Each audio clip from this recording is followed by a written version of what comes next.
Good morning प्यारे बच्चों। Invitation की तैयारियों में आप लगे हैं तो हम आपके लिए लेकर आए हैं। As you know, formal and informal invitation and reply जो है एग्ज़ाम में आते हैं अप टू 50 वर्ड्स तक, जिसका आंसर आपने देना है। 2 क्वेश्चन आएंगे और आपने उसमें से गिवन 2 में से 1 करना है।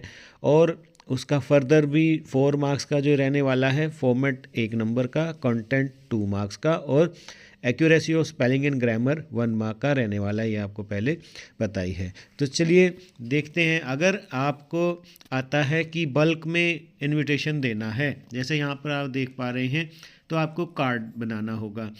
और कार्ड की वो कौन सी 7 बातें हैं, क्या इसमें से आप निकाल सकते हैं जो हमने आपको पहले ही बताई हैं? चेक करें। उसके बाद हम चलते हैं फॉर्मल इनविटेशन। यदि आपने लेटर फॉर्मेट में, क्योंकि आपने किसी चीफ गेस्ट को इनवाइट करना है तो ऐसे में ये होता है। तो बल्क में जा रहा है तो कार्ड, और अगर चीफ गेस्ट को इनवाइट कर रहे हैं तो फॉर्मल लेटर। और उसके वही पॉइंट हैं जो लेटर के 8 बातें हुआ करती हैं। ठीक है, तो ये आप देख पा रहे हैं कौन कौन सी है, बताइए एक बार। और यदि हम बात करें, लेटर भी लिखना आएगा ना, इनवाइट करना, रिप्लाई भी तो आएगा, तो दूसरे पार्ट में रिप्लाई होगा, दोनों में से एक करना होगा। ठीक है, तो फॉर्मल रिप्लाईज़ में आपने देखना है आप उसको लेटर फॉर्मेट में रिप्लाई कर रहे हैं या आप नोट फॉर्मेट में भी दे सकते हैं। ठीक है, और इनफॉर्मल रिप्लाई होगा वो सिर्फ लेटर में होगा, वो जो है नोट में नहीं होगा, कार्ड फॉर्मेट में वो नहीं होगा, ध्यान रखना है आपने। तो अगर आप फॉर्मल रिप्लाईज़ करते हैं, ठीक है, तो क्या करेंगे आप? एक्नॉलेज करेंगे इनविटेशन को, ग्रैटिट्यूड दिखाएंगे, है ना, थैंक्स करेंगे 3rd पर्सन में, और मेंशन कर देंगे आप एक्सेप्टेंस। और अगर आप नहीं आ रहे हैं तो रिग्रेट करेंगे आप उसको।